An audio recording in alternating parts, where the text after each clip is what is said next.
Masechet Gittin, traité Gittin, Daf Pédalet, feuille numéro 84, nous sommes à la deuxième ligne. Tanou Rabanan, nos sages ont enseigné dans une braïta. Si le mari lui a dit ceci est ton acte de divorce, à condition que tu te maries avec un tel, elle ne pourra pas se marier avec lui. Mais si elle s'est mariée avec lui, elle n'aura pas besoin de le quitter. Maïkamar, qu'est-ce que on veut dire ici? Amar Nachman dit Rikamar. Voilà ce qu'on veut dire. Elle ne peut pas se marier avec lui. Shema Yomru Neshen Dotim Bantana. De peur que les gens vont dire ils se transmettent leurs femmes en cadeau les uns aux autres. Si par contre elle s'est mariée avec un autre, elle n'aura pas besoin de le quitter. Et la Gemara demande, est-ce que, à cause de cette institution rabbinique, on ne va pas lui demander de quitter celui-là, et on va autoriser une femme mariée à quelqu'un d'autre, alors qu'en fin de compte, l'acte de divorce qu'elle a reçu n'est pas valable, puisqu'elle ne s'est pas mariée avec celui auquel le mari avait fait une condition qu'elle devait se marier. Et donc elle n'a pas réalisé la condition. Et là, Maram Nachman. En vérité, Ram Nachman dit, voilà l'explication à Rikamar. Voilà ce qu'on veut dire ici. Elle ne peut pas se marier avec cet homme en question de peur que les gens disent qu'ils se passent leurs femmes les uns aux autres. Et si elle s'est mariée avec celui-là, on ne lui demandera pas de le quitter. À cause de cette interdiction d'ordre rabbinique, on ne lui demande pas de quitter son nouveau mari. Amalé Rava lui demande est-ce que c'est seulement à lui qu'elle ne peut pas se marier? Est-ce qu'un autre elle peut se marier? Voilà qu'elle doit donc accomplir la condition pour que l'acte de divorce soit valable. Et donc elle ne peut pas se marier avec un autre non plus. Et si tu vas répondre oui, mais elle peut se marier avec un autre aujourd'hui et divorcer le lendemain et ensuite aller accomplir la condition. Et tu vas considérer que ça ressemble au cas où tu n'es pas d'accord avec Rabbi Yehuda, puisque il y a un enseignement qui dit si un homme dit je m'interdis par un vœu de dormir aujourd'hui au cas où je dormirai demain. Rabbi Yehuda dit il ne peut pas dormir aujourd'hui de peur qu'il dorme demain, et à ce moment-là il aura enfreint un interdit. Et Rav Nachman donc n'est pas d'accord avec Rabbi Yehuda et dit on lui permettra de dormir aujourd'hui, on ne craint pas qu'il ne dormira le lendemain aussi. Mais est-ce que ce cas-là ressemble à notre cas à nous? Là-bas, ça dépend de lui. S'il veut, il peut très bien se piquer avec une épine le lendemain pour ne pas s'endormir et ne pas enfreindre l'interdit. Alors que ici, dans le cas où elle se marierait avec un autre, est-ce que ça dépend d'elle, d'être divorcée de lui? Donc il est possible qu'elle ne pourra pas accomplir du tout la condition. Et là, Maraba, c'est pourquoi Rabba dit elle ne pourra pas se marier ni avec celui-là en question, ni avec un autre. À celui en question, elle ne peut pas se marier de peur que les gens vont dire ils se passent leur femme de l'un à l'autre. Et un autre, elle ne pourra pas se marier non plus de Baria Kiyomeditna A, puisqu'elle doit accomplir la condition pour que son acte de divorce soit valable. Si elle s'est mariée avec celui-là en question, on ne lui demandera pas de le quitter. À cause de cette institution rabbinique, on ne va pas lui demander de quitter son mari. Par contre, si elle s'est mariée avec un autre, elle doit le quitter. Parce qu'elle doit accomplir la condition, sinon l'acte de divorce n'est pas valable. Tania Kavatele Rava, il y a une braïta qui explique comme Rava. Elle ne pourra pas se marier ni avec lui ni avec un autre. Il me dit cette lo tetse, la acher tetse. Si elle s'est mariée avec lui, elle ne le quittera pas, mais si elle s'est mariée avec un autre, elle devra le quitter. Tanoura Banan. Donc ça, j'en enseigne dans une braïta. Si le mari lui a dit, ceci est ton acte de divorce, à condition que tu montes au ciel.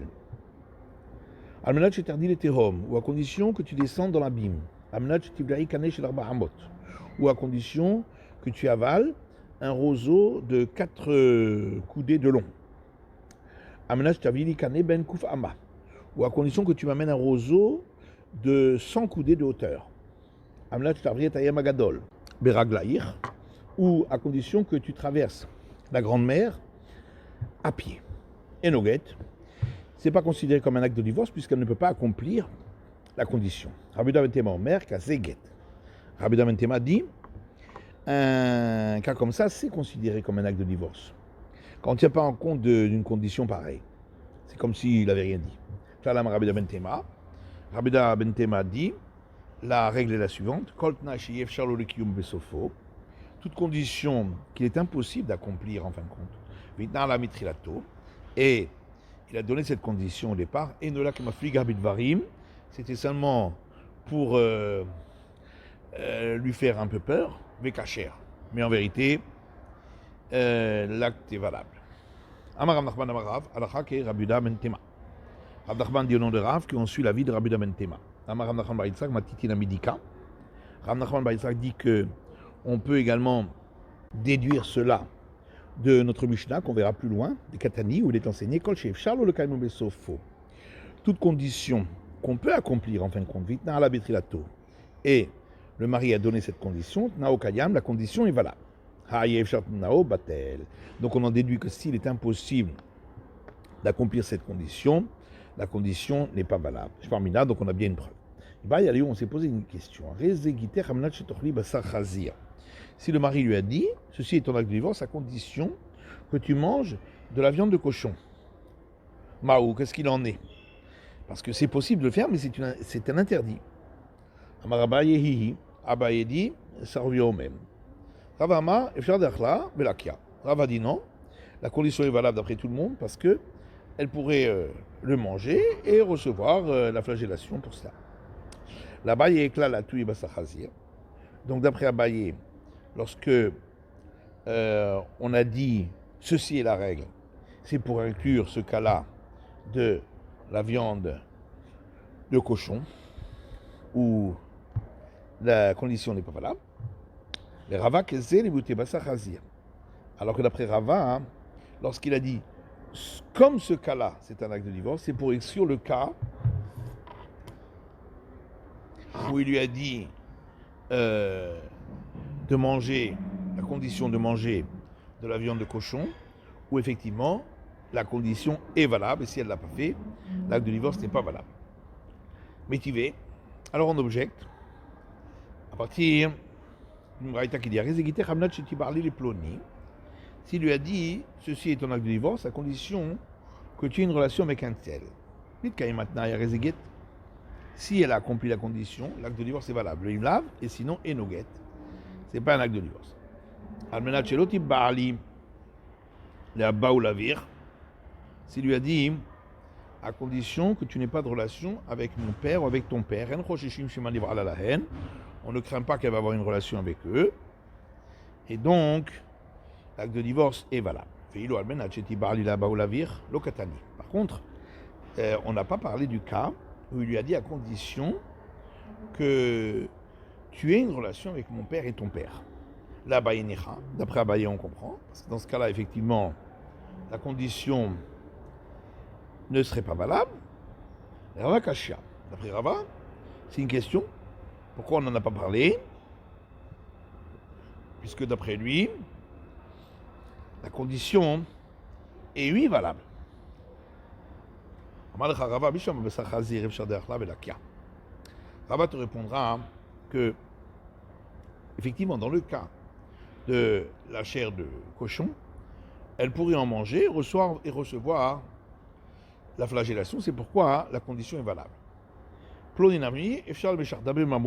quand il lui dit d'avoir une relation avec un tel, elle peut le payer pour qu'il accepte.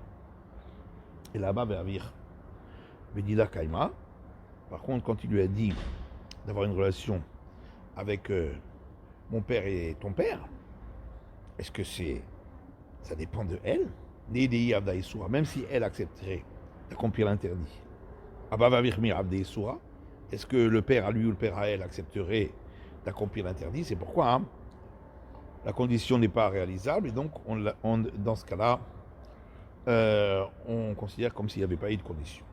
Les Rabakla là tu Avavavir. Et donc d'après Rava, quand on a dit ceci est la règle, c'est pour inclure ce cas-là, où il lui a dit d'avoir une relation avec mon père et ton père, que là aussi on ne prendra pas compte de cette condition. Quand il a dit, comme ce cas-là c'est un acte de divorce, c'est pour exclure le cas où il a donné la condition de manger de la chair de cochon, où là, si elle n'a pas accompli la condition, l'acte de divorce n'est pas valable. Là-bas, Eklal, là tu es Bassachazir. D'après Abaye, quand il a dit ceci est la règle, c'est pour inclure le cas où il lui a dit à condition de manger de la chair de cochon, donc on ne tient pas compte de la condition puisqu'elle ne peut pas la réaliser, puisque c'est interdit. Kazé les muté ploni. Et quand il a dit comme ceci c'est un acte de divorce, c'est pour exclure le cas où il a dit d'avoir une relation avec un tel. Et là, effectivement, elle pourrait avoir une relation avec un tel. Et donc, l'acte de divorce est sous condition.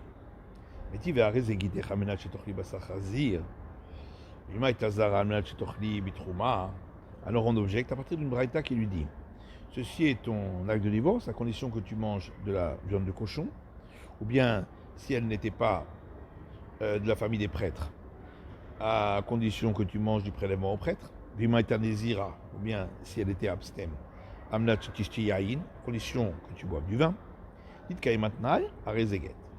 Si la condition était réalisée, on considère que l'acte de divorce est valable. Sinon, l'acte de divorce n'est pas valable. Les Rava Nicha, ça va bien pour Rava, et Abaye Kashia. Par contre, d'après Abaye, on ne comprend pas, puisque d'après lui, une condition pareille, on n'en tient pas compte. Abaye te répondra, mais est-ce que tu crois que cette braïta c'est d'après tout le monde? Hamani Rabbanani. Ça c'est l'avis des sages, qui eux considèrent que dans tous les cas, on tient compte de la condition même quand elle n'est pas réalisable. Petit pouclé de maintenir le machekatu batora. Pourquoi la maintenir le machekatu batora tnao batel?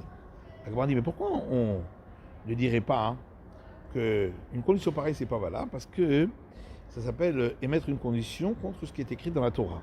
Et toute personne qui émet une condition contre ce qui est écrit dans la Torah, la condition n'est pas valable.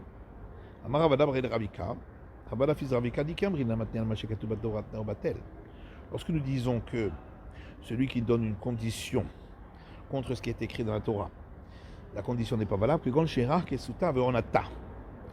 par exemple dans le cas où il se marie à condition de ne pas avoir de relation avec elle ou de ne pas lui donner les vêtements ou sa nourriture.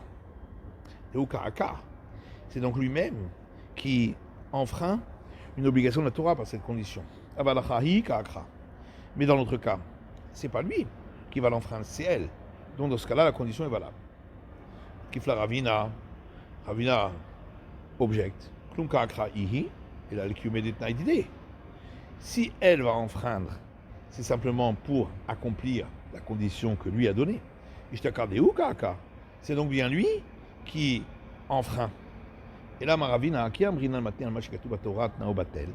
seulement, Ravina dit, lorsque nous disons que celui qui a donné une condition contre ce qui est écrit dans la Torah, la condition n'est pas valable,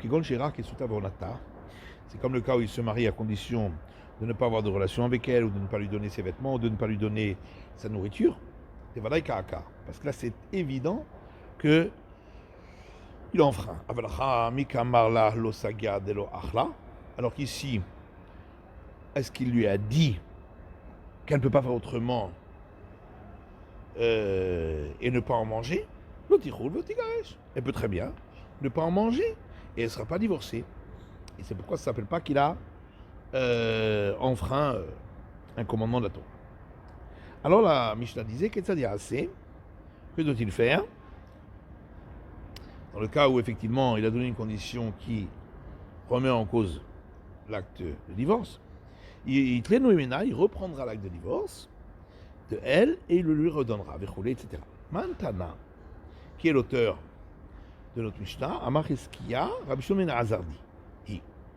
Ce qu'il a dit, c'est Rabbi Shimon, fils de Lazare, de Tanya, Rabbi Shimon ben Azar Omer, parce qu'on a une braïta qui dit, Rabbi Shimon ben Azar dit, il faut qu'il lui reprenne l'acte de divorce et qu'il le lui redonne. Et qu'il lui dise, ceci est ton acte de divorce, sans poser cette condition. Rabbi Khan Amar Afilutema Rebi, Rabbi Khan dit, ça peut même aller comme Rebi, qui dit qu'il n'a pas besoin de reprendre l'acte de divorce, mais simplement de lui dire la formulation autrement, ceci est ton acte de divorce, sans lui donner à nouveau de conditions. Dilchan Amar, car votre maître a dit, que ici, c'est différent. On considère que l'acte de divorce a eu un effet, puisque il la rend interdite de se marier avec des prêtres, et c'est pourquoi il ne lui reprendra pas, mais il lui donnera une autre formulation. On a dit dans la Mishnah que si c'est écrit à l'intérieur de l'acte de divorce, sauf celui-là, alors même s'il l'efface, c'est pas valable, parce qu'il a été écrit pas comme il faut. Amar Rav Safra. Rav Safra dit, dans notre Mishnah, on a dit, ça a été écrit à l'intérieur. C'est évident, puisque dans notre Mishnah, c'est bien écrit, ça a été écrit à l'intérieur. Qu'est-ce qu'il rajoute ici, Rav Safra? C'est que j'aurais pu croire que quand on a dit que c'est pas valable si c'est écrit sur l'acte de divorce, c'est dans le cas où c'était après qu'on a écrit la partie principale de l'acte de divorce. Avalifne à Toref, mais si c'est avant qu'on ait écrit la partie principale, Afilo Alpe n'a mis pas sous. Même s'il l'avait dit oralement, peut-être que ça rendrait inapte l'acte de divorce lui-même, l'écrit. Comment je parle là, c'est pourquoi on vient nous dire non. Que c'est seulement c'était écrit dans l'acte de divorce que ça l'invalide.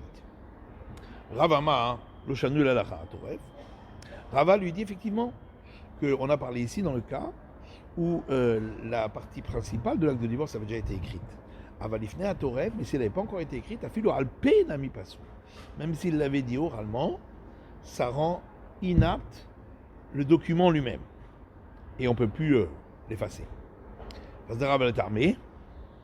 Et Rava suit son opinion. Damalu Rava le anhu de katvegite.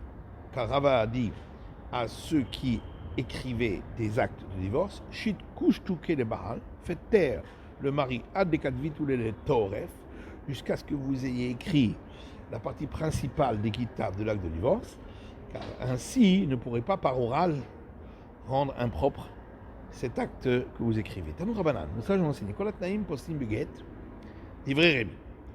Tous les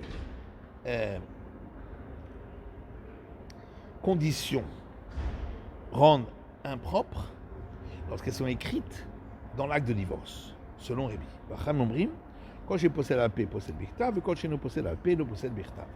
Alors que les sages disent, toute condition qui rend impropre la transmission de l'acte de divorce, lorsqu'elle est dite par oral, alors elle rend impropre aussi quand c'est écrit, mais ce qui ne rend pas impropre par oral, ça ne rendra pas non plus impropre par écrit. Routz, chez possède la paix, possède Birtav. Donc s'il dit sauf un tel, puisque ça rend impropre lorsque ça a été dit oralement, ça rendra impropre également lorsque ça aurait été écrit. Almenad, par contre, il a dit à condition que tu ne te maries pas avec un tel. Chez nous, possède la paix, puisque ça ne rend pas impropre l'acte de divorce quand c'est dit par oral, et nous possède Birtav, ça ne rend pas impropre non plus quand c'est écrit sur l'acte de divorce. Amar Rabbi Zera, Machloket, il venait à Toref, et Rabbi Zera dit que toute la discussion entre Rébi et les sages, c'est seulement lorsque ça a été fait avant qu'on ait écrit la partie principale de l'acte de divorce. Rébi Savagazri dans Menat Atuchutz. Rébi dit on interdit quand on a écrit la condition de ne pas se marier avec un tel, à cause du cas où il a dit sauf un tel. Mais Rabbanan Savri le Gazri dans Menat Atuchutz, et les sages disent que on n'interdit pas lorsqu'il a dit dans l'écriture du guet, à condition de ne pas se marier avec un autre, à cause du cas où il a exclu le mariage avec un autre. Mais après qu'on ait écrit le passage essentiel de l'acte de divorce, vivra à Kol Kacher d'après tout le monde. Si on a écrit à condition de ne pas se marier avec un tel, ce sera quand même valable. C'est la fin de l'étude de la feuille numéro 84 d'Af Pédalet.